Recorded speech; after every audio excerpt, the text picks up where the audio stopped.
Hello बच्चों, कैसे हो? बढ़िया। आप बढ़िया तो मैं भी बढ़िया। तो देखो बच्चों, आज हमें क्या पढ़ाई करनी है। आज है हमारे पास कक्षा 9 का विज्ञान। और कक्षा 9 के विज्ञान में आज हम पढ़ने जा रहे हैं अध्याय नंबर 11, जिसका नाम है ध्वनि, या फिर हम इंग्लिश में कह सकते हैं साउंड। और ये एक वन शॉट लेक्चर है। एक ही लेक्चर में हम पूरे चैप्टर को ख़त्म करेंगे। आपको बस ध्यान से समझते रहना है हर एक टॉपिक को। जितनी भी बातें मैं आपको समझाऊंगा, हर एक बात को बिल्कुल ध्यान से समझना है।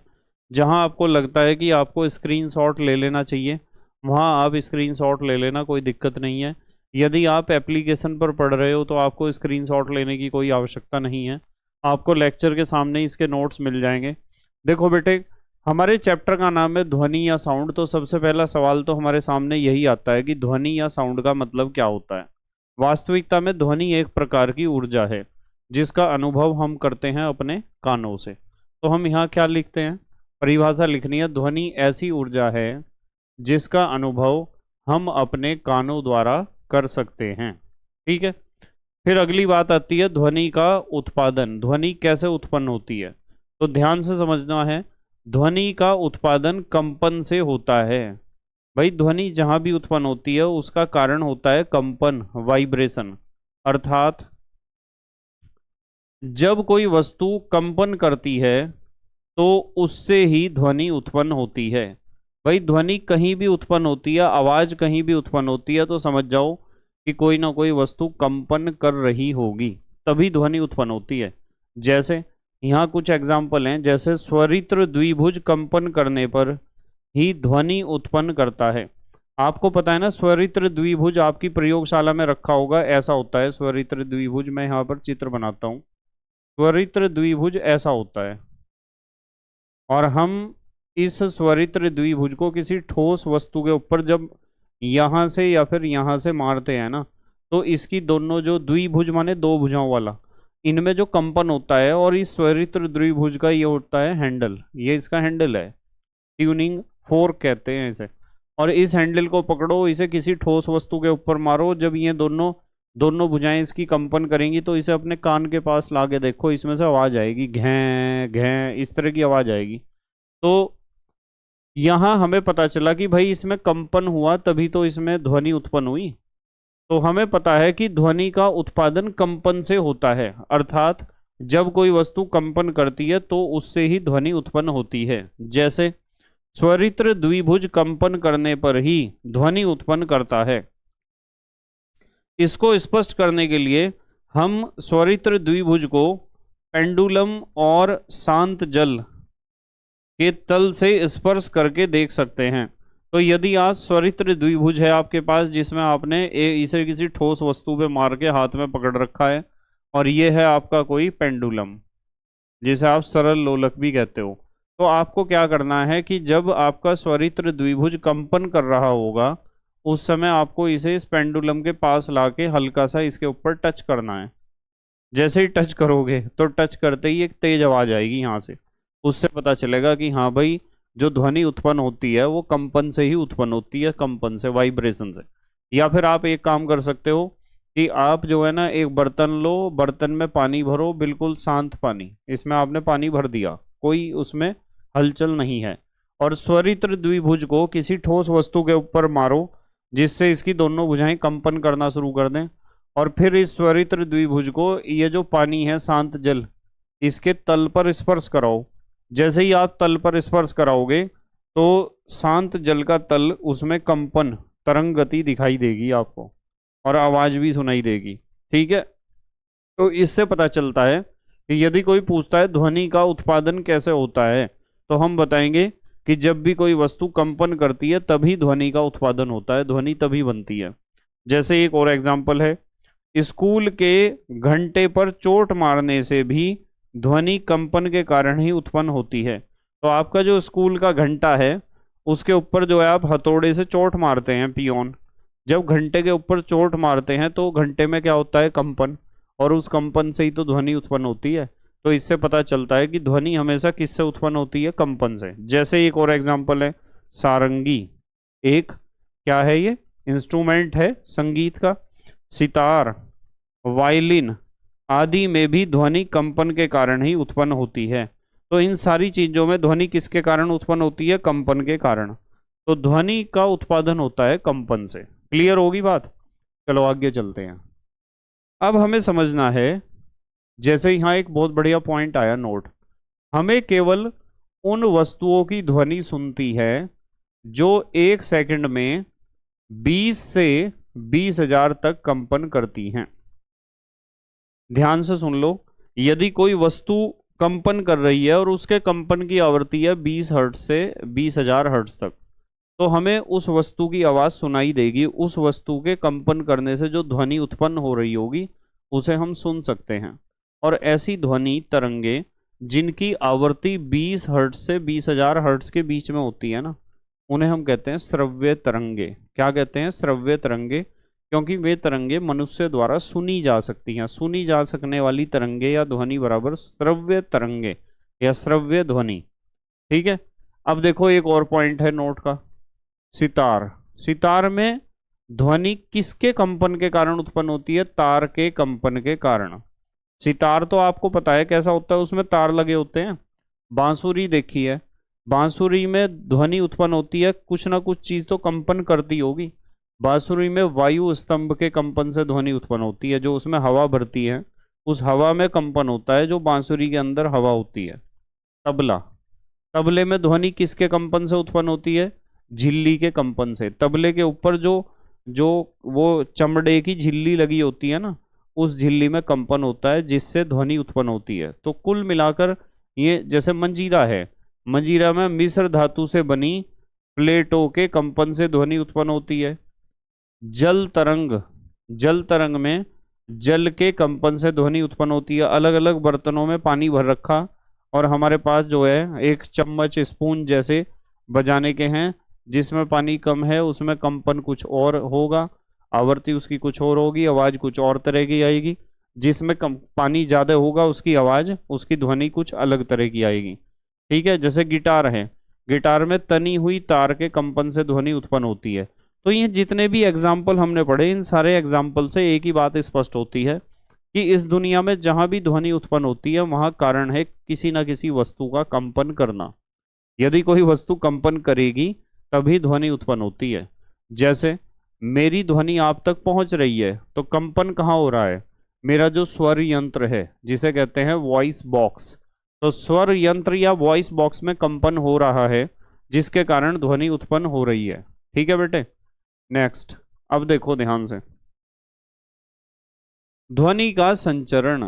ध्वनि का संचरण का मतलब समझते हो? ध्वनि का एक स्थान से दूसरे स्थान तक जाना। ध्वनि के एक स्थान से दूसरे स्थान तक जाने की प्रक्रिया ध्वनि का संचरण कहलाती है। क्लियर होगी बात? ध्वनि को चलने के लिए माध्यम की आवश्यकता होती है। ये बात हमेशा ध्यान रखेंगे सब बच्चे। जो ध्वनि है, ध्वनि तरंगे होती हैं यांत्रिक तरंगे, और यांत्रिक तरंगों को चलने के लिए किसी ना किसी माध्यम की आवश्यकता होती है जरूर। भाई ये तरंगे जो है ना, दो प्रकार की होती हैं। एक तो होती हैं विद्युत चुंबकीय तरंगे, जिन्हें चलने के लिए किसी माध्यम की आवश्यकता नहीं होती। जैसे सूर्य का प्रकाश है, सूर्य के प्रकाश को चलने के लिए किसी प्रकार के माध्यम की आवश्यकता इसलिए नहीं होती क्योंकि सूर्य का प्रकाश विद्युत चुंबकीय तरंगों के रूप में चलता है। और विद्युत चुंबकीय तरंगों की खासियत ये होती है कि उन्हें चलने के लिए माध्यम की आवश्यकता नहीं होती। जबकि ध्वनि विद्युत चुंबकीय तरंग नहीं है, ध्वनि है यांत्रिक तरंग, और यांत्रिक तरंगों को चलने के लिए माध्यम की आवश्यकता होती है। इसलिए सबसे पहली बात तो यह है कि ध्वनि के एक स्थान से दूसरे स्थान तक जाने की जो प्रक्रिया है, ठीक है, उसे कहते हैं, वो ध्वनि का संचरण कहलाती है। ध्वनि का संचरण का मतलब कि ध्वनि एक स्थान से दूसरे स्थान तक जा रही है, इसे ही कहते हैं ध्वनि का संचरण। फिर ध्वनि को चलने के लिए माध्यम की आवश्यकता होती है, जैसे जैसे वायु।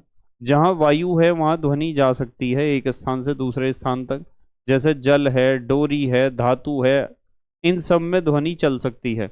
ध्वनि ठोस में भी चलती है, द्रव में भी और गैस में भी। क्योंकि माध्यम में उत्पन्न कंपन तरंगों के रूप में आगे बढ़ते हैं।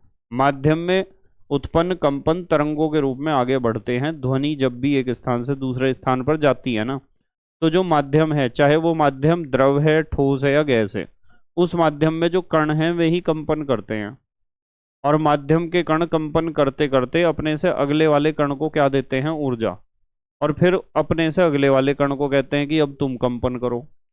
तो इसका मतलब जहां से भी ध्वनि उत्पन्न हो रही, कंपन तो कर रही है एक वस्तु जो ध्वनि उत्पन्न कर रही, अब उसके कंपन करने के कारण माध्यम में उपस्थित सबसे पहला कण जो उसके संपर्क में आया होगा उसने कंपन किया होगा, और फिर अगले सभी कण क्या करते जा रहे, कंपन करते जा रहे। ऊर्जा इस तरह ट्रांसफर होती है, और ध्वनि को चलने के लिए माध्यम की आवश्यकता होती है, बिना माध्यम के ध्वनि नहीं चल सकती। ठीक है, यदि हम चंद्रमा पर चले गए जहां वायु भी नहीं है, वायुमंडल नहीं है, तो वहां ध्वनि ट्रेवल नहीं करेगी। अतः स्पष्ट होता है कि ध्वनि निर्वात से होकर नहीं चल सकती। निर्वात का मतलब जहां हवा भी ना हो, निर्वात, निर माने विदाउट, वात माने वायु, जहां वायु भी नहीं होती है उसे हम कहते हैं निर्वात। अब अगली बात क्या करनी है, अगली बात करनी है विभिन्न माध्यमों में ध्वनि का संचरण। इसके ऊपर क्वेश्चन आता है पेपर में, विभिन्न माध्यमों में ध्वनि का संचरण। देखो, ध्वनि ठोस, द्रव तथा गैस तीनों माध्यमों में चल सकती है। अभी मैंने आपको बताया था ध्वनि ठोस में भी चल सकती है, द्रव में भी चल सकती है, गैस में भी। उसके बाद ध्वनि की चाल का क्रम, इसके ऊपर क्वेश्चन आएगा। बेटे ध्वनि की चाल सबसे ज्यादा ठोस में होती है, ध्यान से सुन लो इस बात को। ठोस में ध्वनि की चाल सबसे ज्यादा होती है। यदि आप रेलवे ट्रैक के पास बैठे हुए हैं और ट्रेन बहुत दूर से आने वाली है, तो ट्रेन की आवाज हवा में बहुत देर में पहुंचेगी आपके पास। और यदि आपने कान लगा लिया ना रेलवे ट्रैक के ऊपर, तो रेलवे ट्रैक में जो उसकी पटरी है वो तो लोहे की बनी हुई ठोस है, उसमें पहले आवाज आ जाएगी, हवा में पहले आवाज नहीं पहुंचेगी आप तक ट्रेन की। समझ में आ रही ना बात। इससे पता चलता है कि जो ध्वनि है, जो आवाज है, जो साउंड है, उसका वेग सबसे ज्यादा किस में होता है, ठोस में, और ठोस से कम होता है द्रव में, और सबसे कम तेज, सबसे कम स्पीड ध्वनि की किस में होती है, गैस में होती है। इसी कारण ट्रेन के आने की आवाज पहले पटरी पर कान लगाने से सुनाई देने लगती है। समझ में आई ना बात। उसके बाद ही हवा में सुनाई देती है। पहले पटरी, लोहे की पटरी में पहले आवाज आती है ट्रेन के आने की। ध्वनि किसी भी माध्यम में तरंगों के रूप में ही चलती है। भाई ध्वनि को चाहे हवा में चल रहा यानी गैस में, चाहे वो द्रव में चल रही, चाहे वो ठोस में चल रही, ध्वनि चाहे किसी भी माध्यम में चल रही, वो तरंगों के रूप में ही चलती है। और ध्वनि का वेग सबसे ज्यादा किस में होता है, ठोस में। ठीक है, चलो आगे चलते हैं। अब बात करते हैं हम तरंग गति की। किसकी बात करनी है, तरंग गति। तो यहां लिखा हुआ है तरंग गति। कक्षा 6, 7, 8 में भी आपने इसकी परिभाषा पढ़ी है, और इसे बिल्कुल ध्यान रखना।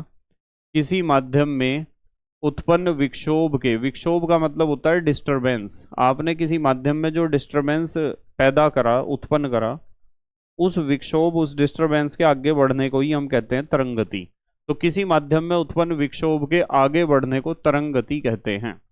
एग्जाम्पल देखो, एग्जाम्पल है तालाब के शांत जल में पत्थर फेंकने से उत्पन्न तरंगे। अब मान लो तालाब में बिल्कुल शांत जल है और उसमें आपने एक पत्थर फेंक दिया, तो पत्थर के फेंकने से क्या होगा, तरंगे उत्पन्न होंगी। इस तरीके से होंगी ना तरंगे उत्पन्न। और तरंग माध्यम में उत्पन्न विक्षोभ का जो आगे बढ़ना है उसे ही तरंग कहते हैं। अब इसके बारे में कुछ इंपॉर्टेंट पॉइंट्स हैं यहाँ नोट में। ध्वनि के संचरण के लिए माध्यम का होना आवश्यक है। ये बात हमने अभी पढ़ी थोड़ी देर पहले कि जहां माध्यम होगा वहीं ध्वनि चल पाएगी।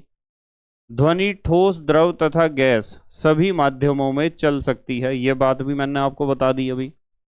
ध्वनि के संचरण में माध्यम के कण अपना स्थान नहीं छोड़ते हैं, यह बात ध्यान रखनी है आपको। जब भी ध्वनि एक स्थान से दूसरे स्थान पर जाती है किसी भी माध्यम से होते हुए, तो जो माध्यम के कण हैं वे कभी भी अपना स्थान नहीं छोड़ते हैं। ठीक है, हवा के कण नहीं बदलने के अपनी जगह, वे केवल अपनी जगह पर ही, अपने स्थान पर ही कंपन करेंगे। ध्वनि माध्यम में तरंग के रूप में चलती है। तो ध्वनि चलती है किसके रूप में, तरंग के रूप में। और मैंने आपको बताया तरंगे कितने प्रकार की होती हैं, 2 प्रकार की होती हैं तरंगे। ठीक है, चलो हेडिंग लगाते हैं, अगली देखते हैं तरंगों के प्रकार। तो मुख्य रूप से 2 प्रकार की होती हैं तरंगे। एक तो होती हैं विद्युत चुंबकीय तरंगे, जिनको चलने के लिए माध्यम की आवश्यकता नहीं होती। इनको चलने के लिए माध्यम की आवश्यकता नहीं होती है। जैसे प्रकाश तरंगे, प्रकाश को चलने के लिए तो माध्यम की आवश्यकता है ही नहीं बिल्कुल भी। और दूसरी होती हैं यांत्रिक तरंगे। दूसरी कौन सी होती हैं? यांत्रिक तरंगे। इनको चलने के लिए माध्यम की आवश्यकता होती है। जैसे आपकी ध्वनि तरंगे, तो ध्वनि को चलने के लिए तो माध्यम की आवश्यकता है। ध्वनि तो बिना माध्यम के चल ही नहीं सकती। अगला देखो पॉइंट क्या है, पता चल गया। तरंगे मुख्य रूप से दो प्रकार की होती हैं। एक तो विद्युत चुंबकीय तरंगे, जिन्हें चलने के लिए माध्यम की आवश्यकता नहीं होती, जैसे प्रकाश। और एक यांत्रिक तरंगे, जिन्हें चलने के लिए माध्यम की आवश्यकता होती है, जैसे ध्वनि। यांत्रिक तरंगों के प्रकार। यांत्रिक तरंगे वे तरंगे हैं जिन्हें चलने के लिए माध्यम की आवश्यकता होती है। यांत्रिक तरंगे कितने प्रकार की होती हैं? माध्यम के कणों के कंपनों की दिशा के आधार पर यांत्रिक तरंगे दो प्रकार की होती हैं। एक तो होती हैं अनुप्रस्थ तरंगे। भाई अनुप्रस्थ तरंगे ऐसी होती हैं कि यदि तरंग के चलने की दिशा ये है ना, तो माध्यम के कण ऐसे कंपन करेंगे, ऐसे ऐसे, मतलब तरंग के चलने की दिशा के लंबवत। तरंग तो चल रही इस दिशा में, माध्यम के कण ऐसे कंपन कर रहे, तो इसे तो कहते हैं अनुप्रस्थ तरंगे। और अनुदैर्ध्य तरंगे ऐसी होती हैं कि तरंग तो इस दिशा में चल रही और कोई भी माध्यम का कण भी इसी दिशा में कंपन कर रहा है, इसके अनुदिश, तरंग के चलने की दिशा के। तो सबसे पहले बात करते हैं अनुप्रस्थ तरंगे। क्या बताया? इन तरंगों में माध्यम के कण तरंग के चलने की दिशा के लंबवत कंपन करते हैं। जैसे तरंग के चलने की दिशा ये है और माध्यम के कण ऐसे कंपन कर रहे हैं, ऐसे, मतलब हर एक कण, माध्यम का कण तरंग के चलने की दिशा के लंबवत कंपन करता है। तरंग के चलने की दिशा के कैसे कंपन करता है? लंबवत। अब एग्जाम्पल देखो जरा अनुप्रस्थ तरंगों का। तालाब में पत्थर फेंकने से उत्पन्न तरंगे। आपके पास एक तालाब है इतना बड़ा, और आपने उसमें यहाँ पत्थर फेंक दिया, तो तरंग के चलने की दिशा तो ये है, यही तो है। यानी तरंग बीच में से किनारे की तरफ चलेंगी। इसमें तरंगे, तरंगों के चलने की दिशा ये है। पर जो जल के कण हैं वे कैसे कंपन करेंगे? ऊपर नीचे कंपन करेंगे, ऐसे, जैसे बोर्ड के अंदर बाहर, इस तरीके से। मतलब जल के कणों के कंपन करने की दिशा और तरंग के चलने की दिशा दोनों एक दूसरे के साथ क्या होंगी? लंबवत। जैसे दूसरा एग्जाम्पल देखो, रस्सी में उत्पन्न तरंगे। यदि आपके पास कोई रस्सी है, यहाँ पेड़ है और पेड़ से आपने रस्सी को बांध दिया और उसे दूसरी तरफ से आप हिला रहे हैं, यहाँ आपने इस रस्सी को क्या कर रखा है? पकड़ रखा है आपने इस रस्सी को, ठीक है, आपने इस रस्सी को पकड़ रखा है अपने हाथों से इस तरीके से, और आप इसे हिला रहे हैं। तो तरंग के चलने की दिशा तो ये है, पर रस्सी का कोई भी कण देखोगे तो रस्सी का कोई भी कण अपने ही स्थान पर ऊपर नीचे हो रहा होगा, यानी कंपन करने की दिशा और ये तरंग के चलने की दिशा, दोनों में कितने डिग्री का कोण होगा? 90 डिग्री का।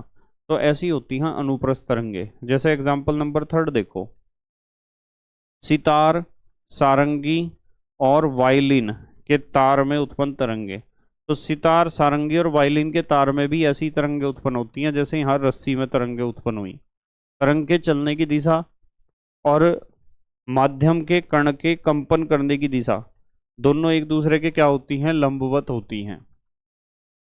ठीक है, दोनों क्या होती हैं? लंबवत एक दूसरे के। अगली बात, कुछ वैज्ञानिकों के अनुसार प्रकाश तरंगे भी अनुप्रस्थ तरंगे ही होती हैं। अब कुछ वैज्ञानिकों का मानना है ऐसा कि जो प्रकाश तरंगे हैं वे भी अनुप्रस्थ तरंगे ही होती हैं। वास्तविकता में अनुप्रस्थ और अनुदैर्ध्य तरंगे यांत्रिक तरंगों का एक प्रकार है, और प्रकाश यांत्रिक तरंग नहीं होता, प्रकाश होता है विद्युत चुंबकीय तरंग। ठीक है, फिर बाद में कुछ वैज्ञानिकों ने कहा कि प्रकाश की जो तरंगे हैं वे भी कैसी हैं? अनुप्रस्थ हैं। उसका कारण मैं आपको बता देता हूँ, हालांकि आप 9th क्लास में हो, अभी इतना डिटेल में जाने की आवश्यकता नहीं है, फिर भी मैं बताता हूँ कि जब भी प्रकाश की तरंगे चलती हैं ना ऐसे, तो उन तरंगों के चलने के लंबवत विद्युत और चुंबकीय क्षेत्र उत्पन्न होते हैं। इसलिए हम कहते हैं कि प्रकाश की तरंगे विद्युत चुम्बकीय तरंगे हैं। तो लंबवत होते हैं ना उत्पन्न में, इसलिए मानते हैं कुछ वैज्ञानिक। क्या मानते हैं? कुछ वैज्ञानिकों के अनुसार प्रकाश तरंगे भी अनुप्रस्थ तरंगे ही होती हैं। ध्यान रख लेना इस बात को। जबकि अनुप्रस्थ तरंगे केवल ठोसों में उत्पन्न की जा सकती हैं जिनमें दृढ़ता होती है। तो अनुप्रस्थ तरंगे ठोसों में ही उत्पन्न की जा सकती हैं जिनमें क्या होती है? दृढ़ता। ठीक है। और प्रकाश तो कहीं भी चल जाएगा, बिना किसी माध्यम के भी चल जाता है प्रकाश तो। और यहाँ बात कर रहे हैं कि प्रकाश अनुप्रस्थ तरंग है। और फिर हमें यह भी पता है कि अनुप्रस्थ तरंगे केवल ठोसों में ही उत्पन्न की जा सकती हैं जिनमें दृढ़ता होती है। द्रवों में अनुप्रस्थ तरंगे केवल उनके तल पर ही बनती हैं। जैसे आप में से कुछ बच्चे सोच रहे होंगे कि सर अनुप्रस्थ तरंग का एक उदाहरण आपने बताया था कि तालाब में यदि पत्थर फेंक दिया तो तालाब के जल में जो तरंगे उत्पन्न होती हैं वे भी अनुप्रस्थ तरंगे होती हैं। और यहाँ आप बता रहे कि अनुप्रस्थ तरंगे केवल ठोसों में उत्पन्न होती हैं। ठोस के अंदर उत्पन्न होती हैं अनुप्रस्थ तरंगे, द्रव की सतह पर उत्पन्न होती हैं अनुप्रस्थ तरंगे। द्रव अनुप्रस्थ तरंगे द्रवों की सतह पर उत्पन्न हो सकती हैं, द्रवों के अंदर नहीं। तो द्रवों में अनुप्रस्थ तरंगे केवल उनके तल पर ही बनती हैं। गैसों में अनुप्रस्थ तरंगे उत्पन्न नहीं की जा सकती हैं क्योंकि उनमें दृढ़ता नहीं होती है। ठीक है। तो यदि कोई पूछता है ना आपसे कि अनुप्रस्थ तरंगे कहाँ कहाँ उत्पन्न हो सकती हैं, तो आप बताओगे ठोस में तो अंदर भी उत्पन्न हो सकती हैं, द्रव की केवल सतह पर। और गैस में अनुप्रस्थ तरंगे उत्पन्न नहीं हो सकती क्योंकि गैस में दृढ़ता नहीं होती है। ठीक है, रिजिडिटी नहीं होती। तो पहली तो हुई अनुप्रस्थ तरंगे। अनुप्रस्थ तरंगों की खासियत ये थी कि तरंग के चलने की दिशा जो है ना, तरंग के चलने की दिशा और माध्यम के कण के कंपन करने की दिशा, ये दोनों क्या है? एक दूसरे के लंबवत होती हैं। किसमें? अनुप्रस्थ तरंग में। अब आ जाते हैं हम नंबर 2 पर। दूसरे प्रकार की यांत्रिक तरंगे होती हैं अनुदैर्ध्य तरंगे। आपको बता ही दिया। अनुदैर्ध्य तरंग ऐसी होती है कि यदि तरंग के चलने की दिशा ये है ना, तो माध्यम का कोई भी कण इसी दिशा में कंपन कर रहा होगा, यानी दिशा के अनुदिश, लंबवत नहीं करता उसमें कंपन। इन तरंगों में माध्यम के कण तरंग के चलने की दिशा के अनुदिश कंपन करते हैं। तरंग के चलने की दिशा के अनुदिश ही कंपन करते हैं। जैसे पहला एग्जाम्पल है स्प्रिंग में उत्पन्न तरंगे। आपके पास यदि कोई स्प्रिंग है इस तरह, और इसमें यदि तरंगे उत्पन्न होती हैं, तो आपको पता है कि तरंग भी इस दिशा में चलेगी और स्प्रिंग का कोई भी कण वो भी इसी तरीके से कंपन करेगा तरंग के चलने की दिशा में। दूसरे एग्जाम्पल है ध्वनि तरंगे। भाई ध्वनि तरंगे भी कैसी हैं? अनुदैर्ध्य तरंगे हैं। इसमें माध्यम के कण कंपन करते हैं। उसके बाद एक बहुत बढ़िया पॉइंट है, अनुदैर्ध्य तरंगे ठोस, द्रव तथा गैस तीनों में उत्पन्न की जा सकती हैं। है ना बढ़िया पॉइंट? भाई अनुप्रस्थ तरंग ठोस के अंदर उत्पन्न हो सकती हैं, द्रव की सतह पर उत्पन्न हो सकती हैं, पर अनुप्रस्थ तरंग कभी भी गैस में उत्पन्न नहीं हो सकती। जबकि अनुदैर्ध्य तरंग की खासियत यह है कि ये ठोस, द्रव और गैस तीनों में उत्पन्न हो जाती हैं। ठीक है, ध्वनि तो ठोस, द्रव, गैस तीनों जगह चल सकती है ना। और ध्वनि कैसी तरंग है? अनुदैर्ध्य तरंग है। चलो नेक्स्ट एक क्वेश्चन है एनसीईआरटी का, पहला क्वेश्चन हमारी किताब का। एनसीईआरटी का पहला क्वेश्चन है, किसी माध्यम में ध्वनि द्वारा उत्पन्न विक्षोभ आपके कानों तक कैसे पहुंचता है? ये ध्वनि ने जो विक्षोभ उत्पन्न किया है वो आपके कानों तक कैसे पहुंचता है? कुछ बच्चों के समझ में आ गया होगा पहले से ही। कंपन करती हुई वस्तु अपने निकट स्थित माध्यम के कणों को कंपित करती है। जो भी वस्तु कंपन कर रही होगी, यानी जो ध्वनि उत्पन्न कर रही होगी, उस वस्तु के पास में जो माध्यम के कण होंगे उन्हें तो पहले कंपित कराएगी वो। ठीक है, जो अपने समीप वाले माध्यम के कणों को कंपित करते हैं। अब जो कण कंपित हो गया, वो अपने पड़ोस को कहेगा कि अब तू कांपना शुरू कर दे, अब तू कंपन शुरू कर दे, तू वाइब्रेशन शुरू कर दे, तथा स्वयं विराम अवस्था में आ जाते हैं। यह प्रक्रिया तब तक चलती है जब तक ये कंपन उस वस्तु से चलकर हमारे कान के पर्दे को कंपित नहीं करते हैं। तो मान लो यह कोई वस्तु है, ये कोई वस्तु है, जैसे एक लाउड स्पीकर है, इसमें कंपन हुआ तो माध्यम के जो कण इसके सबसे नजदीक था वो कंपित होगा, फिर उससे अगला, फिर उससे अगला, फिर उससे अगला, फिर उससे अगला। कुल मिलाकर ये कंपन जब तक होता रहेगा जब तक ये कण जो है कंपन करते हुए एक के बाद एक के बाद एक हमारे कान के पर्दे को कंपित नहीं करते, तब तक ये प्रक्रिया चलती रहेगी। ठीक है, दूसरा क्वेश्चन देखो एनसीईआरटी का क्या है। एनसीईआरटी का दूसरा क्वेश्चन है, आपके विद्यालय की घंटी ध्वनि कैसे उत्पन्न करती है? तो एक बच्चे ने लिखा उत्तर, हमारी विद्यालय की घंटी ध्वनि ऐसे उत्पन्न करती है, टन टन टन टन टन टन टन टन टन टन टन टन। ठीक है, यह नहीं लिखना, आपको बताना कि जो स्कूल की घंटी है उसमें ध्वनि क्यों उत्पन्न होती है। तो जब आप उस पर हथौड़े से चोट मारते हो तो घंटी में होते हैं कंपन, और कंपन से ही ध्वनि उत्पन्न होती है। कंपन से ही क्या होता है? ध्वनि उत्पन्न। तो घंटी पर हथौड़ा मारने से घंटी में कंपन उत्पन्न होते हैं, ये कंपन ही वायु के माध्यम में ध्वनि उत्पन्न करते हैं। क्या उत्पन्न करते हैं? ध्वनि। फिर ये क्वेश्चन देखो तीसरा एनसीईआरटी का। तीसरा क्वेश्चन है, ध्वनि तरंगों को यांत्रिक तरंगे क्यों कहते हैं? आपको सबको पता है यांत्रिक तरंगों का मतलब जिन्हें चलने के लिए माध्यम की आवश्यकता होती है, क्योंकि इन्हें चलने के लिए माध्यम की आवश्यकता होती है।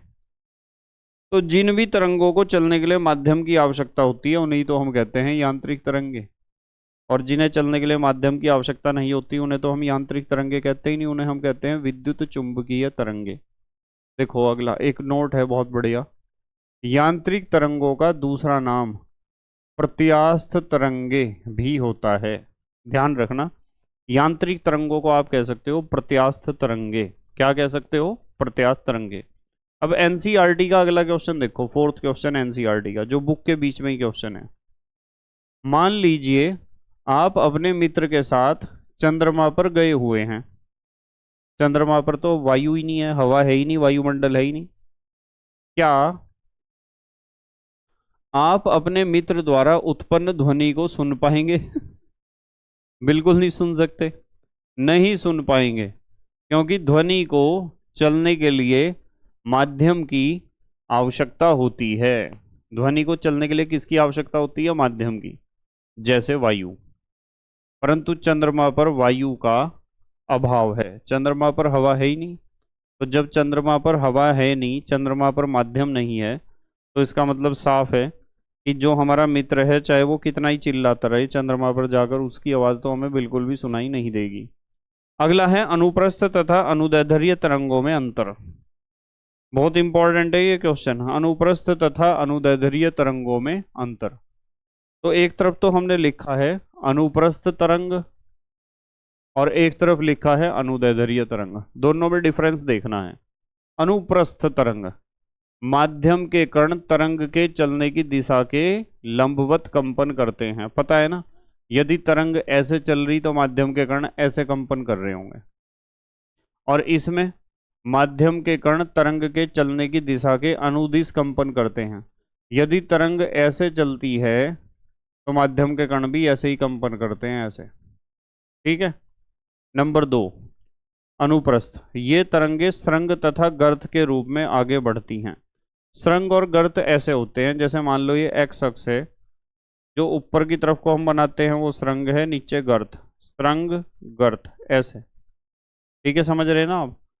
और ये तरंगे संपीड़न तथा विरलन के रूप में आगे बढ़ती हैं। संपीड़न विरलन ऐसा होता है जैसे ध्वनि तरंगे अनुदैर्ध्य तरंगों के रूप में चलती हैं, ध्वनि कि उसमें जो है ना हवा की परतें जहाँ पास पास आ जाएंगी उसे तो हम कहते हैं संपीड़न, और जहाँ हवा की परतें दूर दूर होंगी उसे कहते हैं विरलन।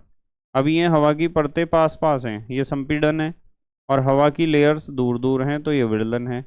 ये पास पास आ गई संपीड़न और ये दूर दूर हैं तो विरलन। समझ रहे आप। तो ये तो ऊपर वाला श्रृंग, नीचे वाला गर्त, और ये पास पास हैं तो संपीड़न और दूर दूर हैं तो विरलन। नंबर 3, अनुप्रस्थ तरंगों में ये तरंगे केवल ठोसों के अंदर तथा ठोसों की सतह के ऊपर उत्पन्न होती हैं। ठीक है, ये तरंगे केवल ठोस के अंदर तथा द्रव, यहाँ द्रव आना चाहिए था, कर लेना सही अपने आप, तथा द्रव की सतह के ऊपर उत्पन्न होती हैं। और ये तरंगे ठोस, द्रव तथा गैस तीनों प्रकार के माध्यमों में उत्पन्न हो सकती हैं। नंबर 4, इनमें दाब तथा घनत्व में परिवर्तन नहीं होता है। और इनमें तो होगा ही, जब परतें पास पास आ गई, कहीं दूर दूर चली गई हवा की परतें, इनमें दाब तथा घनत्व में परिवर्तन होता है। ठीक है, यहाँ दाब बढ़ जाएगा और घनत्व भी बढ़ जाएगा, जहाँ हवा की परतें क्या आ जाएंगी, पास पास, तो माध्यम का दाब भी बदलेगा और माध्यम का घनत्व भी बदलेगा। और यदि समझ में नहीं आता तो ध्वनि तरंगों को आपने महसूस किया होगा कि आप मान लो कार में बैठे हुए कहीं जा रहे हैं और आपने देखा वहां से एक जल्लूस निकल रहा है या किसी की बारात निकल रही जिसमें डीजे बजा हुआ है बहुत तेज, तो वो बहुत तेज डीजे माध्यम में इतना दाब उत्पन्न करता है कि आपके कार के शीशे टूटने को तैयार हो जाते हैं बिल्कुल। तो ध्वनि तरंगे माध्यम में दाब भी उत्पन्न करती हैं। दाब क्या करती हैं, दाब परिवर्तन वहां हमें देखने को मिलता है।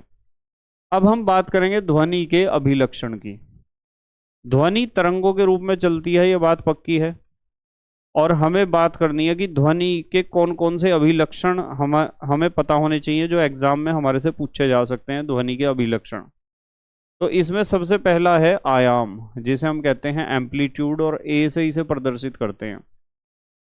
आयाम का मतलब यह होता है कि जो मध्यमान स्थिति है या मध्यमान अक्ष, उससे जो ये यहाँ अधिकतम विस्थापन ऊपर की तरफ को हुआ है वो आयाम है, या नीचे की तरफ को।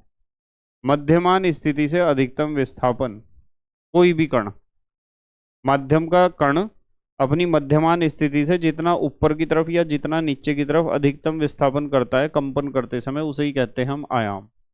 तो तरंग गति के दौरान कंपन करते हुए माध्यम के कण अपनी मध्यमान स्थिति से जितना अधिकतम विस्थापन करते हैं उसे तरंग का आयाम कहते हैं।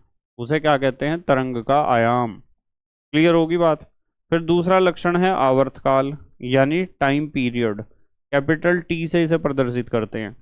इसका मतलब यह है कि ये यहां से शुरू करा इसने आधा साइकिल और पूरा चक्र यहां हो गया। तो आपको ध्यान रखना है कि एक कंपन, या तो कहो कि माध्यम का कण अपना एक कंपन जितने समय में पूरा करता है, या कहो कि एक दोलन जितने समय में होता है। तो आवर्तकाल का मतलब तरंग गति के दौरान माध्यम का कोई एक कण अपना एक कंपन जितने समय में पूरा करता है उस समय को तरंग का आवर्तकाल कहते हैं।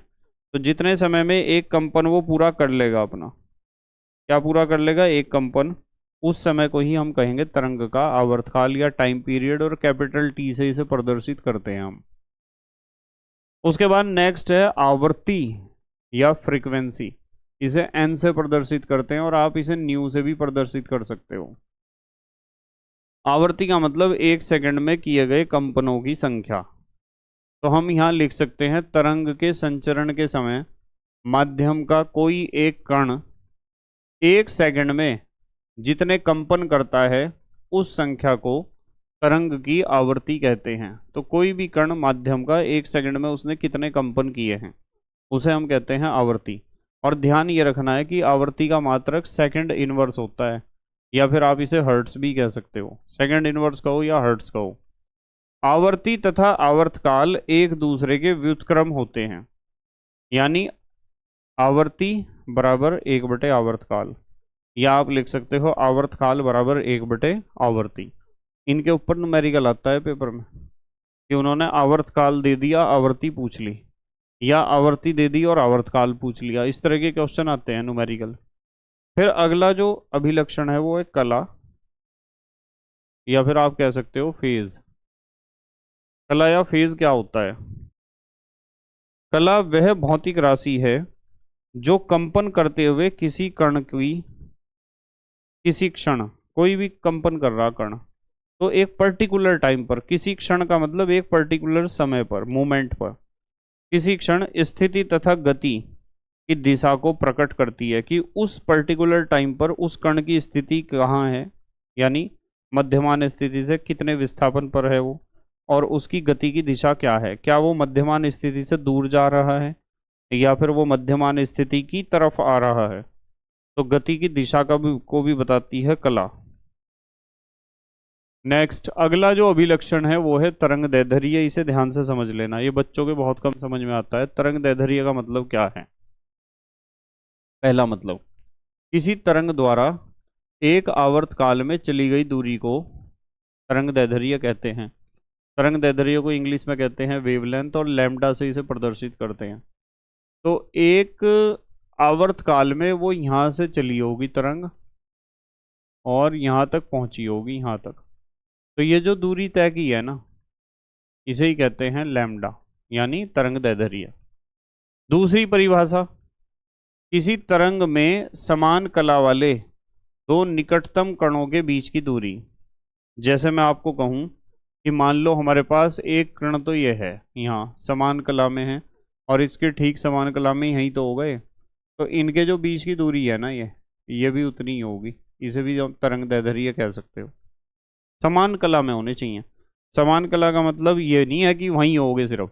यदि इसके समान कला की बात करूं तो इसके समान कला में ये है, तो इन दोनों के बीच की दूरी भी उतनी ही होगी। इसे भी आप तरंग दैर्ध्य लैम्डा कह सकते हो। ठीक है। अगली परिभाषा कितनी हुई है? दो होगी। तीसरी परिभाषा, दो क्रमागत सुरंगों के बीच की दूरी। भाई एक सुरंग ये है और एक सुरंग ये है, इनके बीच की जो दूरी है इसे ही हम कहते हैं तरंग दैर्ध्य। दो क्रमागत। अगली परिभाषा है दो क्रमागत गर्तों के बीच की दूरी। एक गर्त ये है और एक गर्त ये है, इनके जो बीच की दूरी होगी ये भी क्या होगी? तरंग दैर्ध्य लैम्डा ही होगी। फिर है दो क्रमागत संपीड़नों के बीच की दूरी।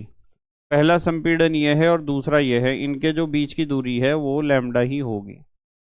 जहाँ वायु की परतें पास पास आ जाती है ना, उसे तो कहते हैं संपीड़न, और जहाँ दूर दूर होती हैं उसे कहते हैं विरलन। संपीड़न विरलन।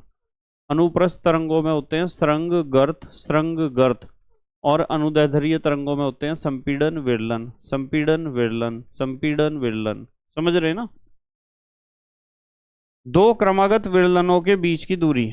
पहला विरलन ये है, मान लो एक विरलन ये है और एक ये है, तो इनके बीच की दूरी जो होगी वो भी तरंग दैर्ध्य लैम्डा ही होगी।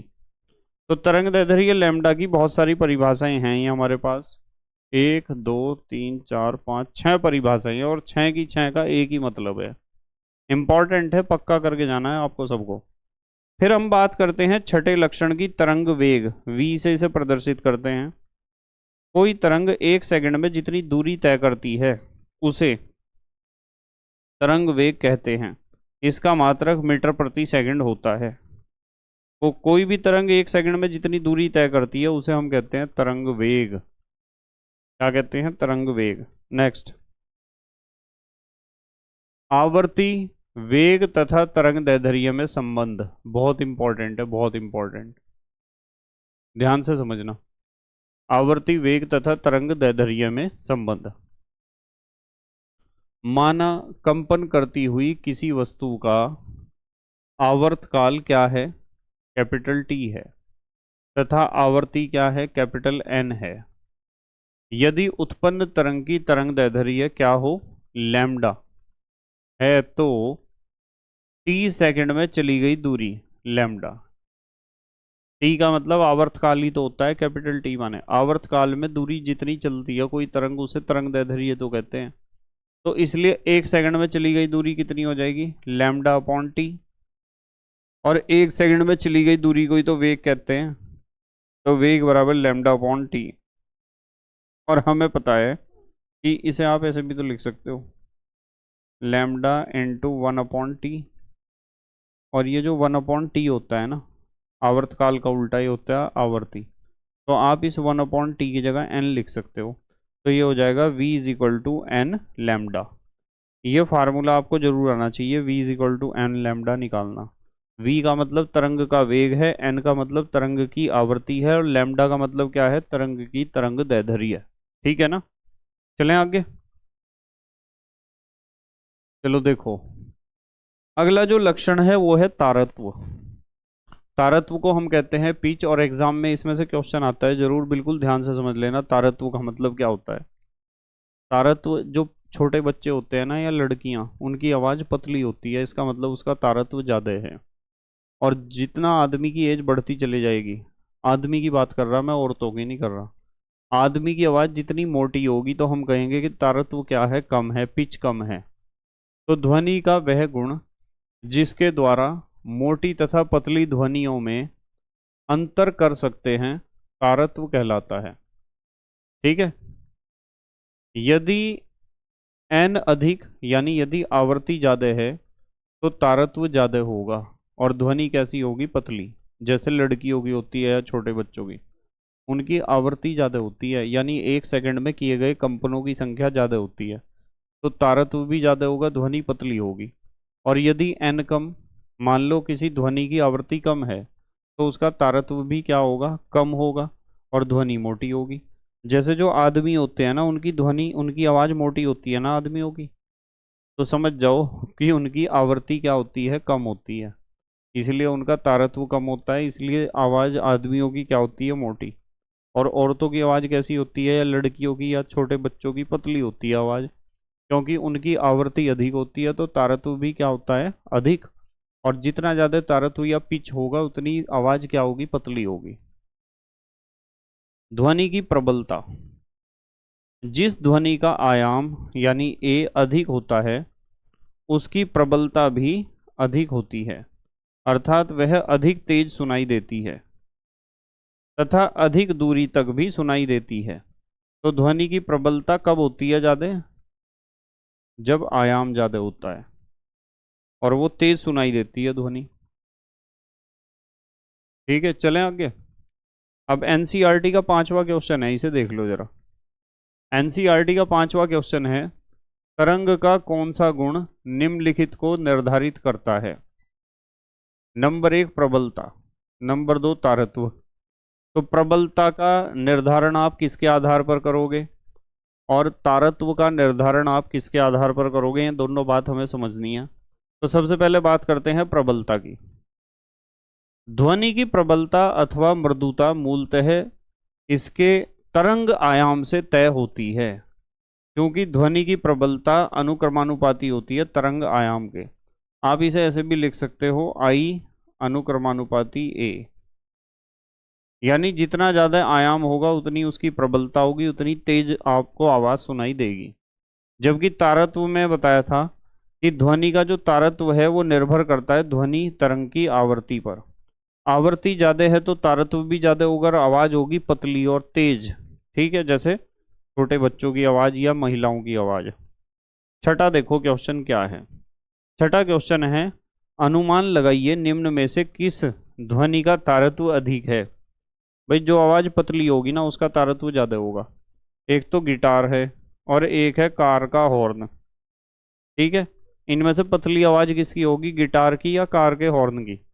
आप कहोगे सर गिटार की आवाज़ पतली होगी, इसलिए हम कहेंगे गिटार की ध्वनि का तारत्व अधिक है। ठीक है, तारत्व पतली आवाज़ का ज़्यादा होता है। अब एनसीईआरटी का 7वां क्वेश्चन है, देखो जरा। एनसीईआरटी का 7वां क्वेश्चन है, किसी ध्वनि तरंग की तरंग दैर्ध्य, आवर्ती, आवर्तकाल तथा आयाम में क्या अभिप्राय है। सारे कर लिए हमने। वही तरंग दैर्ध्य भी बता दी, 5-6 परिभाषा बताई। आवर्ती का मतलब 1 सेकंड में किए गए कंपनों की संख्या। आवर्तकाल का मतलब एक कंपन में जितना समय लगता है। आयाम का मतलब माध्यम का कोई कण मध्यमान स्थिति से जितना अधिकतम विस्थापन करता है उसे क्या कहते हैं, आयाम। चारों बात कर ली हमने। 8वां क्वेश्चन एनसीईआरटी का है, किसी ध्वनि तरंग की तरंग दैर्ध्य तथा आवृत्ति उसके वेग से किस प्रकार संबंधित है। तो ये फार्मूला भी निकलवाया नहीं था, v = n लैम्डा, या फिर n की जगह आप न्यू भी लिख सकते हो। आवर्ती को n से भी प्रदर्शित करते हैं और न्यू से भी, यानी v का मतलब तरंग वेग बराबर न्यू का मतलब या n का मतलब आवर्ती और लैम्डा का मतलब तरंग दैर्ध्य। इस प्रकार संबंधित होता है तरंग वेग, आवर्ती और तरंग दैर्ध्य तीनों। अगला 9वां क्वेश्चन देखो क्या है। 9वां क्वेश्चन है, क्वेश्चन नंबर 9 एनसीईआरटी का, किसी माध्यम में एक ध्वनि तरंग की आवृत्ति 220 हर्ट्ज तथा वेग 440 मीटर प्रति सेकंड है। इस तरंग की तरंग दैर्ध्य की गणना कीजिए। तो हमें बतानी है तरंग दैर्ध्य। हमें पता है formula v is equal to n lambda, ठीक है। तो इसलिए लैम्डा इज इक्वल टू हो जाएगा v अपॉन एन। वेग दे रखा 440 मीटर प्रति सेकंड और एन दे रखा 220 सेकंड इनवर्स। तो ये तो कट जाएगा, 2 बार कट गया। तो यहाँ क्या आई, तरंग दैर्ध्य कितनी आई, 2 मीटर। कितनी आई, 2 meter. Next question number 10, NCERT का 10वां क्वेश्चन। किसी ध्वनि स्रोत से 450 मीटर दूरी पर बैठा हुआ कोई मनुष्य 500 हर्ट्ज की ध्वनि सुनता है। स्रोत से मनुष्य के पास तक पहुंचने वाले दो क्रमागत संपीड़नों की में कितना समय अंतराल होगा। यानी इन्होंने आवर्तकाल पूछा है, आवर्तकाल। दो क्रमागत संपीड़नों के बीच की दूरी तो होती है तरंग दैर्ध्य लैम्डा, और दो क्रमागत संपीड़नों के बीच में जो समय लगता है वो बिल्कुल एक कंपन या एक दोलन में लगे समय के बराबर होता है, जिसे आप आवर्तकाल कह सकते हो। तो आवर्ती दे रखी है इन्होंने 500 हर्ट्ज। दो क्रमागत संपीड़नों में समय अंतराल जो लगता है उसे हम कहते हैं आवर्तकाल। फार्मूला है t is equal to 1 upon एन। तो ये हो जाएगा t is equal to 1 upon 500। ये तो दे ही रखी है आवर्ती, तो ये आ जाएगा 0.002 सेकेंड। इतना होगा आवर्तकाल।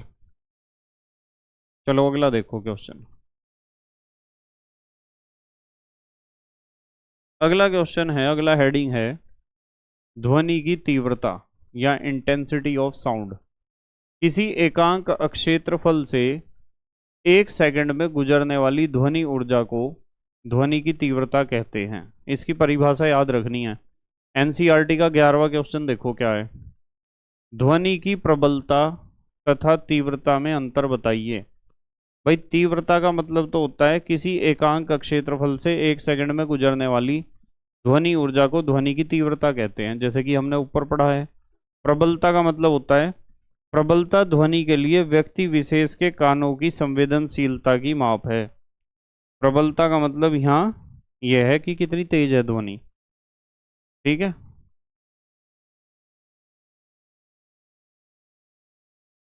विभिन्न माध्यमों में ध्वनि की चाल।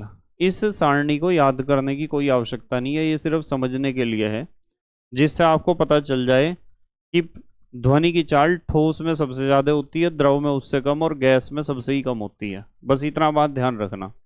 जैसे ठोस में देखो, एल्यूमिनियम में कितनी है, 6420 मीटर प्रति सेकंड। निकिल में 6040।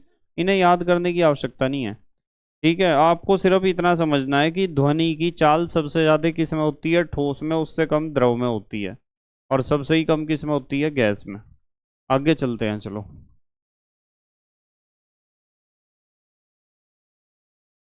किसी माध्यम में ध्वनि का वेग ध्वनि की आवृत्ति पर निर्भर करता है। ध्वनि की आवृत्ति जितनी ज्यादा होगी उसका वेग भी उतना ही ज्यादा होगा, ये चीज ध्यान रखनी। इसके ऊपर क्वेश्चन आ जाता है एग्जाम में।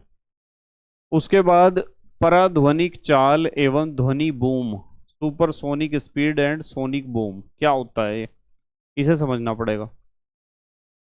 जब कोई ध्वनि उत्पन्न करने वाली वस्तु, कोई वस्तु है ध्वनि उत्पन्न करती है, ध्वनि की चाल से अधिक तेजी से गति करती है, यानी ध्वनि उत्पन्न करने वाली वस्तु है पर उसकी चाल जो है ध्वनि से भी ज़्यादा तेज है, तो उसकी चाल पराध्वनिक चाल कहलाती है।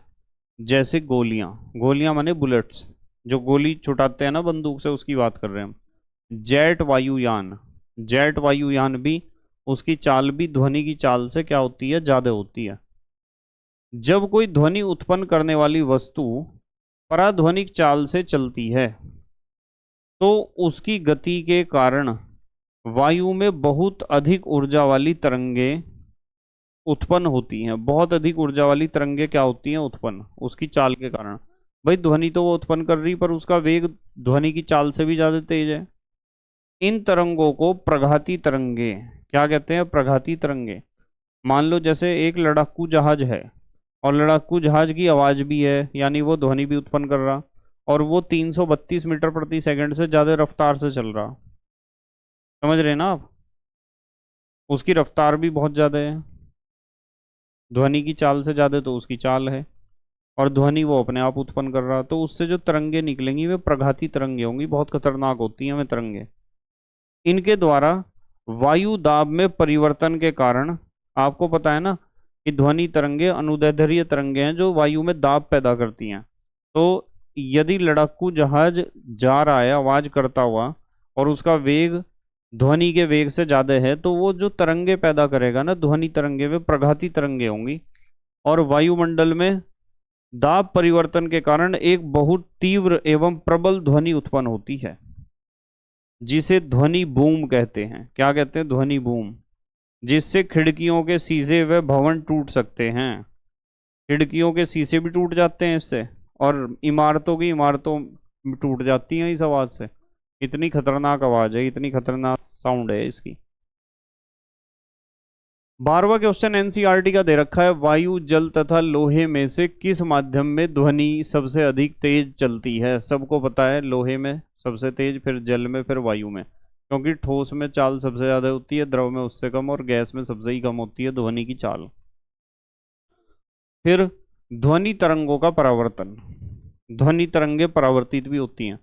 जब कोई ध्वनि तरंग एक माध्यम से चलकर दूसरे माध्यम से टकराती है तो वह टकराकर पहले माध्यम में ही लौट आती है। इस घटना को ध्वनि तरंगों का परावर्तन कहते हैं। परावर्तन माने लौट आना। जैसे कुएं के मुंह पर बोलने से ध्वनि का परावर्तित होना। जब आप कुएं के मुंह पर बोल लोगे तो ध्वनि किस में जाएगी? वायु में। और वायु से फिर नीचे कहाँ जाने की कोशिश करेगी? जल में। कुएं में नीचे पानी होगा ना, पर जल के तल से टकराकर वापस लौट आएगी, तो हमें हमारी आवाज़ सुनाई देगी। जैसे आपने एक कहानी पढ़ी थी जब आप छोटे थे, शेर की कहानी, ठीक है।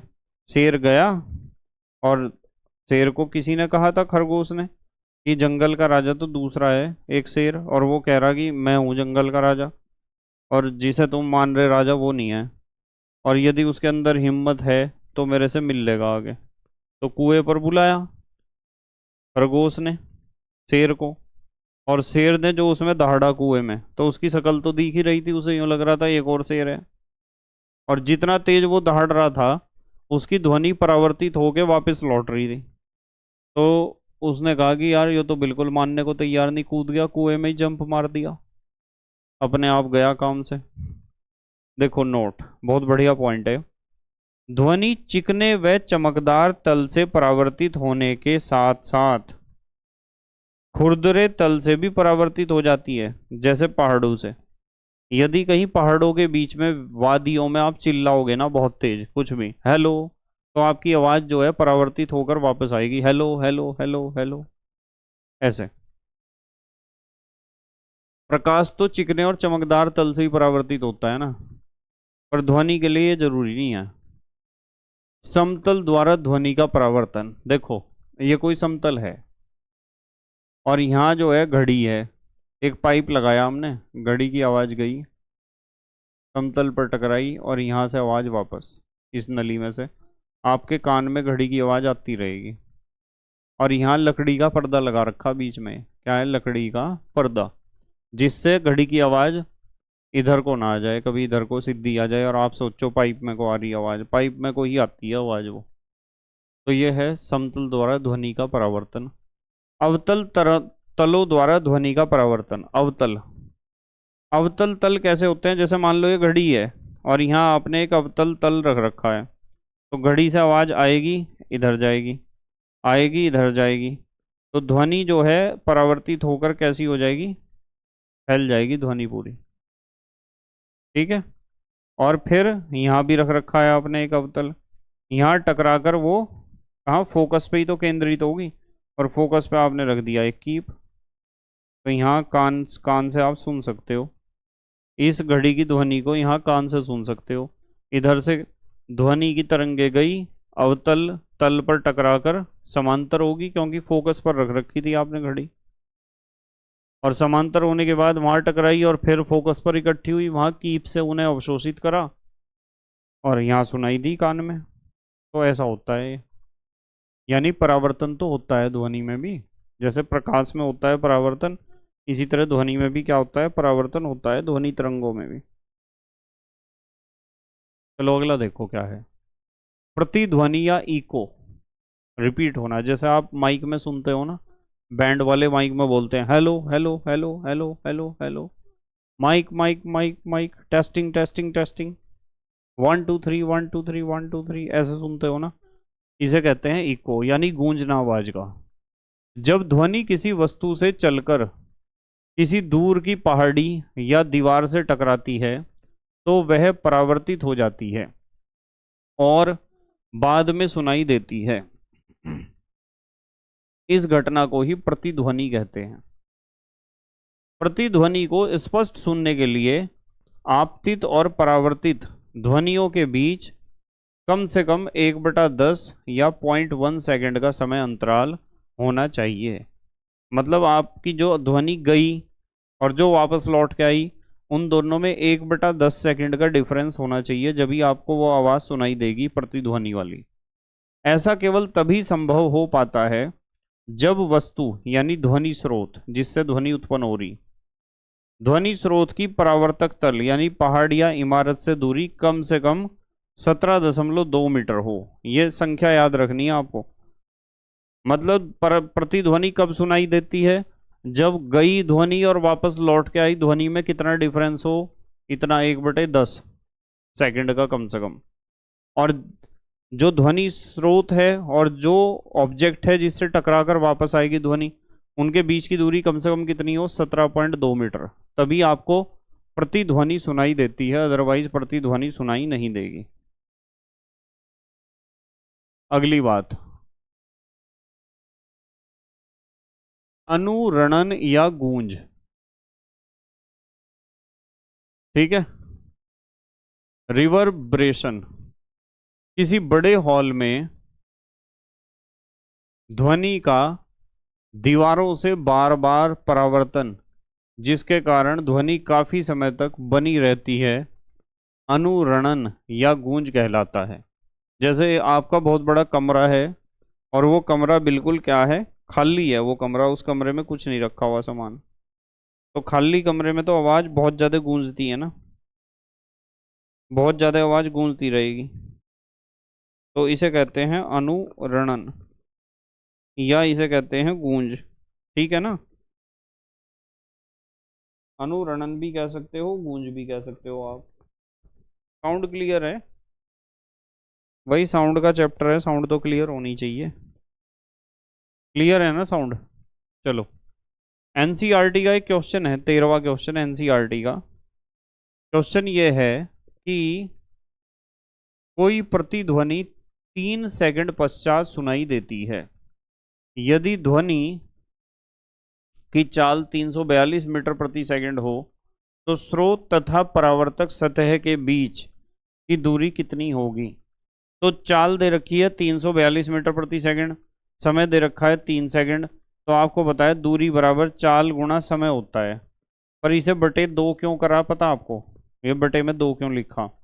इसलिए लिखा क्योंकि मान लो यहाँ से तो ध्वनि उत्पन्न हो रही, यहाँ से तो ध्वनि उत्पन्न हो रही, और यहाँ वो एक वस्तु है जिससे टकराकर ध्वनि क्या आएगी, वापस आएगी इस तरीके से, तो दूरी तो डबल चल गई ना।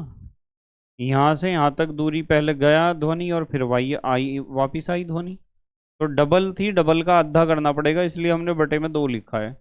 तो 342 की 3 से गुणा करी तो ये हो गया आपका 1026 का आधा 513 मीटर। 513 मीटर दूर रखी हुई है वो वस्तु ध्वनि स्रोत से। ठीक है, चलो उसके बाद है ध्वनि परावर्तन के कुछ उपयोग। जैसे ध्वनि परावर्तक, एक है ध्वनि परावर्तक। ध्वनि परावर्तक ऐसा होता है, देखो ये यहाँ ध्वनि है, टकराई और वापस लौट गई ध्वनि। ध्वनि परावर्तक तो चित्र से समझ में आ गया होगा, ऐसा होता है। ध्वनि परावर्तक ही है ये भी, कि यहाँ जो है मान लो स्टेज है और यहाँ सारी ऑडियंस है, तो ये जो छत है ऊपर की बनी हुई, यह छत कैसी है, वक्राकार है। देखो जैसे ये है हमारे पास छत वक्राकार है, तो यहाँ से जितनी भी ध्वनि तरंगे निकलेंगी वे टकराकर ऑडियंस तक ही पहुँचेंगी। पूरे कंसर्ट हॉल में, कॉन्सर्ट हॉल है ये, पूरे हॉल में सबके पास आवाज़ पहुँचेगी, सबके पास। तो छत कैसी है? वक्राकार है, इसीलिए बनाई जाती है जिससे ध्वनि हर जगह पहुंच सके। देखो क्या लिखा हुआ है यहाँ। यहाँ लिखा हुआ है, बड़े बड़े व्याख्यान भवनों में मंच पर वक्ता के पीछे, मतलब यहाँ यदि वक्ता खड़ा हुआ है यहाँ, तो इसके पीछे की दीवार ऐसी बनाई जाती है जिससे आवाज पीछे भी टकराकर उधर पहुंच जाए। वक्ता के पीछे अवतल या परवलयाकार परावर्तक बोर्ड लगे होते हैं। या तो वो बोर्ड कैसा होगा, अवतल जैसा कि ये है, या परवलयाकार होगा, वो भी ऐसा ही होगा। वक्ता की ध्वनि इस परावर्तक बोर्ड पर टकराकर परावर्तित होती है और समांतर होकर पूरे कमरे में फैल जाती है। तो पूरे कमरे में ध्वनि क्या हो जाती है? फैल जाती है। इसी प्रकार सम्मेलन कक्षों, ये सम्मेलन कक्ष हैं जिसे कहते हैं कंसर्ट हॉल। कंसर्ट हॉल व सिनेमा हॉल की छतें वक्राकार बनाई जाती हैं। देखो छत कैसी है, सीधी तो नहीं है छत, वक्राकार है, जिससे ध्वनि तरंगे परावर्तित होकर पूरे हॉल में फैल जाती हैं। तो ध्वनि तरंगे कहाँ फैल जाती हैं? पूरे हॉल में। तो ये भी तो ध्वनि के परावर्तन के ही उदाहरण है। किसके उदाहरण है? परावर्तन के। जैसे ही इसे देखो जरा, आपने बिल्कुल देखा होगा मेगाफोन तथा बल्ब हॉर्न। ये तो मेगाफोन है, ये बल्ब हॉर्न है, इसे दबाओ, भोंपू भोंपू कहते हैं ना इसे, भोंपू। आइसक्रीम वाले भी रखते हैं इसे, इसे बजाते रहते हैं। कोई कोई तो ई रिक्शा वाला भी या नॉर्मल रिक्शा वाला अपने हॉर्न की जगह इसे यूज़ करता है। तो मेगाफोन तथा बल्ब हॉर्न में एक नली का आगे का खुला भाग शंक्वाकार होता है। तो ये भाग जो है कैसा है? शंकु जैसा ही तो है ये। देखो शंकु ही नहीं है क्या? और ये भी शंकु है, ये भी क्या है? शंकु ही है आगे से। यह स्रोत से उत्पन्न होने वाली ध्वनि तरंगों को बार बार परावर्तित करके श्रोताओं की ओर आगे की दिशा में भेजता है। इस प्रकार ध्वनि सभी दिशाओं में फैले बिना केवल एक विशेष दिशा में ही जाती है। तो यहाँ से ध्वनि उत्पन्न हो रही, टकराई इधर गई, टकराई इधर गई, टकराई इधर गई, जहाँ भी टकराएगी इधर ही जाएगी एक तरफ। और ऐसा ही इसमें होगा, यहाँ से ध्वनि तरंगे जितनी भी उत्पन्न होंगी वे टकराकर एक ही दिशा में जाएंगी। तो ऐसे होते हैं मेगाफोन और बल्ब हॉर्न। उसके बाद क्या है? बातचीत करने की नली। ये बहुत कमाल की है, ये विज्ञान भवन में देखी थी देहरादून मैंने। बाकी चीज़ें तो आपने देखी रखी हैं, ये एक अजीब चीज़ है। ठीक है, मैं फिर दोबारा जाऊंगा बहुत जल्दी विज्ञान भवन देहरादून, और वहाँ आपको जो है ना वीडियो बना के दिखाऊंगा, एक वीडियो डाल लूंगा। इसमें क्या होता है, एक बच्चा तो यहाँ खड़े हो जाओ इधर, और ऐसा ही वो लगा हुआ है वहाँ, दोनों तरफ बच्चे खड़े हो जाते हैं। इधर से जो बोलेगा उसकी आवाज़ अंदर जाएगी और नली में परावर्तित, जैसे इस नली में यहाँ से इधर टकराई, फिर इधर, फिर इधर, नली में परावर्तित होते होते, परावर्तित होते होते आवाज़ इसकी दीवारों से परावर्तित होते होते कहाँ पहुँचेगी? वहाँ पहुँच जाएगी, वहाँ बहुत दूर, और उसे सुनाई देगी जो उधर खड़ा हुआ है यहाँ, और वो बोलेगा तो यहाँ आ जाएगी ध्वनि। तो परावर्तित होते हुए पाइप के अंदर ध्वनि आती है इस तरह वापस। तो यह एक धातु की लंबी नली होती है जिसके दोनों सिरे फनल के आकार के होते हैं। फनल माने कीप, एक सिरा तो आपको दिख ही रहा कीप जैसा है, परले वाला भी ऐसा ही होगा।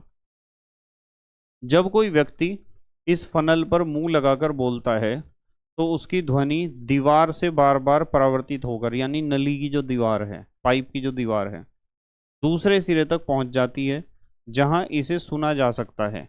इस प्रकार की नलियां बड़े भवनों व पानी के जहाज में लगाई जाती हैं आपस में बात करने के लिए। यदि किसी का घर बहुत ही बड़ा है और उसे इस कमरे से उस कमरे तक बात करने के लिए ऐसी व्यवस्था आप लगवा लो, कोई दिक्कत ही नहीं है, कोई खर्चा भी नहीं है।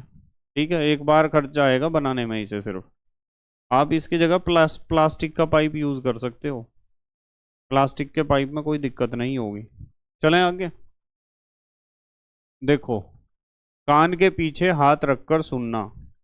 आपने देखा होगा कि जब कोई धीमी आवाज़ आती है तो हम ऐसे सुनते हैं, ऐसे, क्योंकि सामने से कोई धीमी आवाज़ आ रही और आपको ध्यान से सुनना है, तो आप कान के ऊपर हाथ ऐसे लगाओगे ना, तो आप ध्वनि आने वाली ज़्यादा से ज़्यादा ध्वनि यहाँ से टकरा के परावर्तित होकर आपके कान में जाएगी। जिस जंतु के कान जितने बड़े होते हैं ना, वो ध्वनि तरंगों को उतना ज़्यादा परावर्तित करके अपने कान में प्रवेश करा पाता है, तो उसे उतना ही ज़्यादा सुनता है। जैसे हाथी के कान बहुत बड़े बड़े होते हैं ना, तो हाथी की सुनने की क्षमता बहुत ज़्यादा होती है। इस चीज़ का ध्यान रखना आप। ठीक है, तो ये तो साफ बात है। किसी धीमी ध्वनि को सुनने के लिए हम अपनी हथेली को अवतल मोड़कर कान के पीछे लगा लेते हैं, जिससे कान पर आने वाली ध्वनि हथेली से परावर्तित होकर कान में पहुंच जाती है और ज़्यादा सुनाई देगा। फिर स्टेथोस्कोप देखा होगा आपने, स्टेथोस्कोप तो देखा है, ऐसा डॉक्टर्स के पास होता है जो, देखा है स्टेथोस्कोप, किसके पास होता है? डॉक्टर्स के पास। और इसे लगाते हैं वे कहाँ? जैसे कमर पर लगा दिया या चेस्ट पे लगा दिया और इसे अपने कान में लगा लिया, तो ध्वनि अंदर से क्या होगी? परावर्तित होती होती होती होती इसके कान में जाएगी डॉक्टर के। तो ये नली जो है इसमें परावर्तन ही तो होता है ध्वनि का।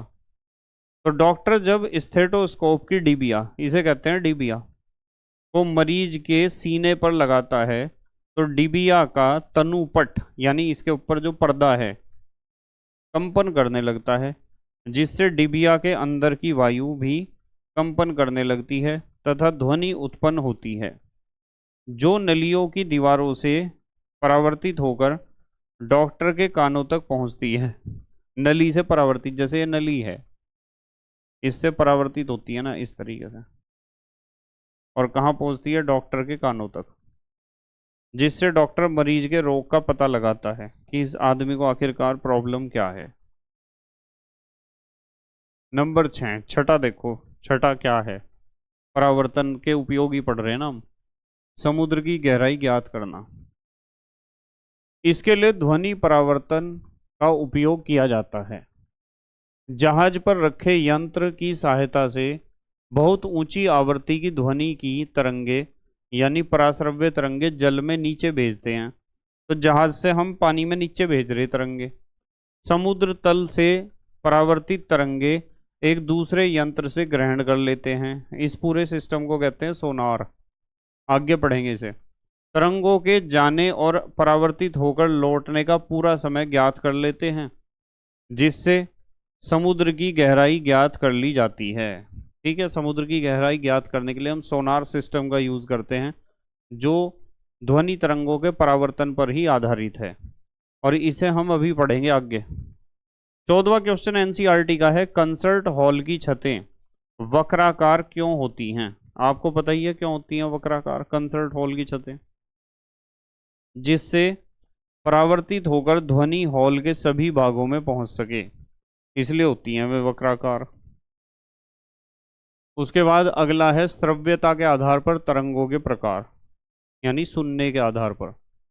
तो 3 प्रकार की तरंगें होती हैं श्रव्यता के आधार पर।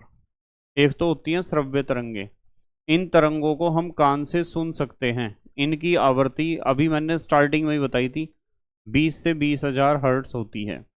दूसरी होती हैं अवश्रव्य तरंगे, इन तरंगों की आवृत्ति 20 हर्ट्ज से क्या होती है? कम। ध्यान रखना इस चीज को। इन्हें मनुष्य सुन नहीं सकता, परंतु गैंडा गैंडा इन ध्वनियों को उत्पन्न भी करता है और सुनता भी है। व्हेल मछली भी, हाथी आदि इन्हें सुन सकते हैं और उत्पन्न भी कर सकते हैं। तीसरे प्रकार की होती है पराश्रव्य या पराध्वनि तरंगे। इन तरंगों की आवृत्ति 20,000 हर्ट्ज से अधिक होती है। इनको भी मनुष्य सुन नहीं सकता है, तो इन्हें भी मनुष्य नहीं सुन सकता। मनुष्य सिर्फ जिन तरंगों को सुन सकता है उन्हें कहते हैं श्रव्य तरंगे। आगे आ जाओ। एनसीईआरटी का 15वां क्वेश्चन है। एनसीईआरटी का 15वां क्वेश्चन है, सामान्य मनुष्य के कानों के लिए श्रव्यता परास क्या है? बताइए आपको। 20 हर्ट्ज से 20,000 हर्ट्ज आवृत्ति। 16वां क्वेश्चन एनसीईआरटी का है, निम्न से संबंधित आवृत्तियों का परास क्या है? अवश्रव्य का परास क्या है और पराध्वनि का? अवश्रव्य का है 20 हर्ट्ज से कम और पराध्वनि का है 20,000 हर्ट्ज से अधिक। उसके बाद अगला क्वेश्चन है, अब हेडिंग है, क्वेश्चन तो है नहीं इस समय। हेडिंग है पराध्वनि तरंगों के उपयोग। सर्पिलाकार नली, मान लो कोई नली ऐसी है आपके पास, ऐसी, और इसे साफ करना अंदर से आपको, तो इसे तो साफ करना बड़ा मुश्किल है अंदर से। विषम आकार के पुर्जे, कोई पुर्जा ऐसा जिसकी आकृति बड़ी अजीब है, उसे अंदर से साफ करना। इलेक्ट्रॉनिक उपकरण आदि को साफ करने में हम इस्तेमाल करते हैं पराध्वनि तरंगों का। यदि इस तरह के कुछ उपकरण हैं जिन्हें आपको साफ करना है, तो उन्हें उपकरणों को आप उस पदार्थ के घोल में डाल दो जिस पदार्थ को उपयोग करना है साफ करने के लिए। जैसे मान लो सर्फ का घोल है या तेल है, उसमें इन्हें डाल दो आप, और फिर उस विलयन में जिसमें आपने इन्हें डाल रखा है साफ करने के लिए, उसमें आप पराध्वनि तरंगों को छोड़ो। तो पराध्वनि तरंगे ऐसा कंपन पैदा करेंगी कि इनके अंदर से भी होके निकल जाएंगी मैं, और पूरे को साफ कर देंगे, चाहे कोई कितना ही खतरनाक उपकरण है, कितना ही खतरनाक डिजाइन में बना हुआ पाइप है। आपको क्या काम करना है, जैसे एक बर्तन लेना है, उस बर्तन में ये सारे के सारे ऐसे उपकरण डाल दो, सारे जो साफ करने हैं आपको। ये तो सारे उपकरण हमने डाल दिए, और ये जो घोल है ना, ये घोल विलयन उस पदार्थ का है जो सफाई करने के लिए हमें इस्तेमाल करना है, जैसे कोई तेल या सर्फ। और फिर इसमें कौन सी तरंगे डालनी है, पराध्वनि तरंगे इसके ऊपर आपतित कर दो, पूरे के पूरे घोल के ऊपर। तो वे तरंगे इसे अंदर से, इन्हें पाइपों को सबको अंदर से साफ कर देंगी। फिर देखो अगला उपयोग, बड़े बड़े धात्विक पिंडों में आंतरिक दरार व छिद्र का पता लगाने में। तो आंतरिक दरार व छिद्र का भी पता लगाते हैं। जैसे मान लो ये लोहे का बहुत बड़ा टुकड़ा है, इसके अंदर कहीं एक दरार है, तो हम इधर से पराध्वनि तरंगे छोड़ेंगे, और यदि बीच में कोई दरार है ना, तो यहीं से लौट के वापस आ जाएंगी ये तरंगे। समझ रहे आप? जैसे आप एक्सरे करते हो ना, टूटी हुई हड्डी की जांच करते हैं हम एक्सरे से कि कहाँ से टूट रही हड्डी, बिल्कुल ऐसे ही इस्तेमाल होती हैं ये भी। पर ये तो बहुत बड़े बड़े, मान लो लोहे का बहुत बड़ा टुकड़ा है या पत्थर का बहुत बड़ा टुकड़ा है, उसे देखना कि कहीं अंदर से कोई क्रैक या छेद तो नहीं है उसमें, तो हम इस्तेमाल करते हैं पराध्वनि तरंगों का। देखो तीसरा, इकोकार्डियोग्राफी। इकोकार्डियोग्राफी जिसे ईसीजी कहते हैं, इसमें भी हम पराध्वनि तरंगों का इस्तेमाल करते हैं ईसीजी में, हृदय से संबंधित समस्याओं का पता लगाने के लिए। अल्ट्रासोनोग्राफी द्वारा शरीर के आंतरिक अंगों की जांच करने में, जिसे आप अल्ट्रासाउंड भी कह सकते हो। गुर्दे की छोटी पथरी को तोड़ने में इस्तेमाल करते हैं हम इन पराध्वनि तरंगों का। डॉल्फिन, चमगादड़, पॉर्पॉइज मछलियों द्वारा भी इनका प्रयोग किया जाता है। ये सब पराध्वनि तरंगे उत्पन्न करती हैं और सुनती भी हैं इन्हें। ठीक है, चलो अब आता है अगला उपकरण जो ध्वनि के परावर्तन पर ही आधारित है, जिसे कहते हैं सोनार। सोनार, एस ओ का मतलब तो है साउंड, एन का मतलब है नेविगेशन, ए का मतलब है एंड, और आर का मतलब है रेंजिंग। यह पानी का जहाज है, इसमें सोनार सिस्टम लगा हुआ है। इसमें दो, एक तो है ट्रांसड्यूसर जिसे आप कहते हो प्रेषित्र कह सकते हो, प्रेषित्र, जो अल्ट्रासाउंड वेव्स को भेजेगा, यहाँ पराध्वनिक तरंगों को भेज देगा। और दूसरा है यहाँ संसूचक, जिसे आप डिटेक्टर भी कह सकते हो, रिसीवर।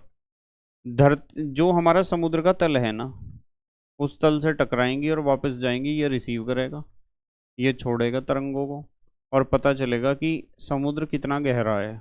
इसे कहते हैं सोनार सिस्टम। या कोई चट्टान है नीचे, वो कितनी दूर है हमारे जहाज से। इसका उपयोग जल में स्थित पिंडों की दूरी तथा समुद्र की गहराई नापने के लिए किया जाता है। इसमें एक प्रेषित्र यानी ट्रांसमीटर द्वारा पराध्वनि को समुद्र तल की ओर भेजा जाता है तथा तल से परावर्तन के पश्चात संसूचक द्वारा ग्रहण कर लिया जाता है। कुल लगे समय के आधार पर गहराई ज्ञात कर ली जाती है। यह होता है सोनार सिस्टम। एनसीईआरटी का 17वां क्वेश्चन देखो क्या है। 17वां क्वेश्चन है, एक पनडुब्बी सोनार स्पंद उत्सर्जित करती है, ठीक है, जो पानी के अंदर खड़ी एक चट्टान से टकराकर 1.02 सेकंड पश्चात वापस लौटता है। यह समय है। यदि खारे पानी में ध्वनि की चाल दी इन्होंने 1531 मीटर प्रति सेकंड, ये वी है। तो चट्टान की दूरी ज्ञात कीजिए। समय दिया इन्होंने 1.02 सेकेंड, वेग दिया 1531 मीटर प्रति सेकेंड, डी बताना है। आपको पता है कि तरंगे गई और आई, डबल दूरी तय करी ना, तो इसलिए 2D लिखा है। दूरी बराबर चाल गुणा समय, तो डी बराबर हो जाएगा चाल गुणा समय बटे 2।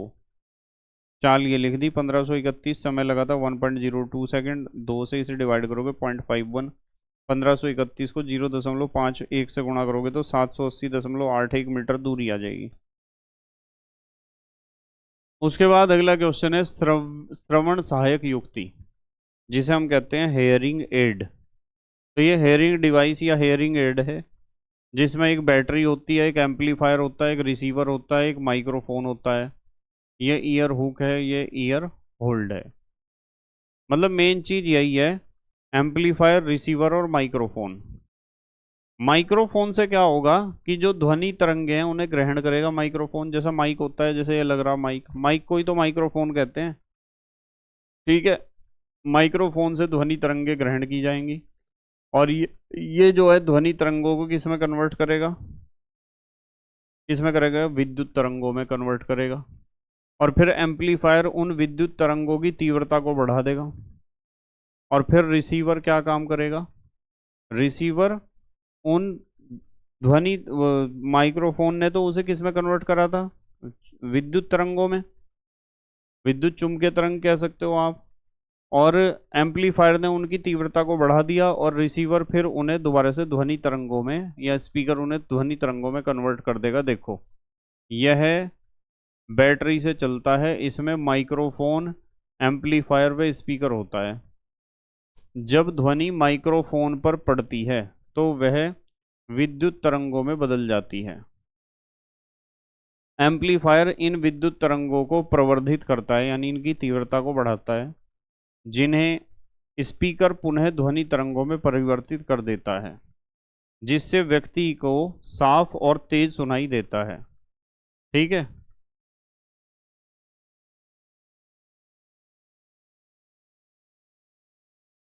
उसके बाद एक ये चित्र है, ये चित्र आपको बनाना आना चाहिए। मानव कर्ण, मनुष्य का कान, ये चित्र है। इसमें ये तो यहाँ से यहाँ तक तो है ये बाह्य कर्ण, ये है मध्य कर्ण, और ये है आंतरिक कर्ण। बाह्य कर्ण, मध्य कर्ण और आंतरिक कर्ण। तो पता होना चाहिए कि मनुष्य का जो कर्ण है उसके 3 भाग होते हैं, बाह्य कर्ण, मध्य कर्ण और अंतःकर्ण। बाह्य कर्ण में एक तो कर्ण पल्लव होता है। कर्ण पल्लव का मतलब ये जो बाहर दिखाई दे रहा ना पूरा हिस्सा है, ये पूरा कर्ण पल्लव है, बाहर का हिस्सा जो दिखाई देता है हमें। और एक है श्रवण नलिका, ये नली है, देखो यहाँ से यहाँ तक क्या है, ये नली, ये जो नली है ना यहाँ से यहाँ तक की, इसे कहते हैं श्रवण नलिका। और एक है कर्णपटय है। इस स्वर्ण नलिका के बाद में यहाँ पर्दा होता है ना लगा हुआ, उस पर्दे को कहते हैं कान का पर्दा या कर्णपटय है, या कर्णपट भी कह सकते हैं उसे। और बीच वाला जो हिस्सा है उसमें ये 3 हड्डियां होती हैं, मुगदरक, निहाई और वल्यक। इनका काम ये होता है कि जो ध्वनि तरंगे आ रही हैं ना हमारे कान में और पर्दे से टकराई कर्णपटय से, उन ध्वनि तरंगों को तीव्रता को बढ़ा देती हैं ये तीनों हड्डियां, आवाज को और तेज कर देती हैं, इनका काम यह है। और अंतःकर्ण में होता है कर्णावृत, जिसे कॉकलिया भी कहते हैं, और श्रवण तंत्रिकाएं। तो इसमें वाइब्रेशन होगा, और इसका काम होगा कि वो जो ध्वनि तरंगे हैं उन्हें विद्युत तरंगों में बदलेगा ये। और ये श्रवण तंत्रिकाएं क्या करेंगे, उन विद्युत तरंगों को लेकर जाएंगी कहाँ तक, मस्तिष्क तक। तब हमें मतलब समझ में आएगा कि क्या बात हमें कही जा रही है। ठीक है ना, जहां जहां मौका मिलता रहे स्क्रीनशॉट ले लिया करो। बस ये चैप्टर हमारा कंप्लीट हो गया। इसके बाद कल या परसों जितना जल्दी हो सके अगला चैप्टर मैं लेके आऊँगा। लास्ट चैप्टर हमारा एक बचा है साइंस का, उसे भी पूरा कर लेंगे। बस मेहनत और ईमानदारी से पढ़ाई करते रहो और अपने हैंड रिटन नोट्स बनाते रहो। और पढ़ाई करने का मतलब रिवीजन करना होता है, इस चीज़ का ध्यान रखना हमेशा। तो thank you very much for watching this lecture. Okay, bye.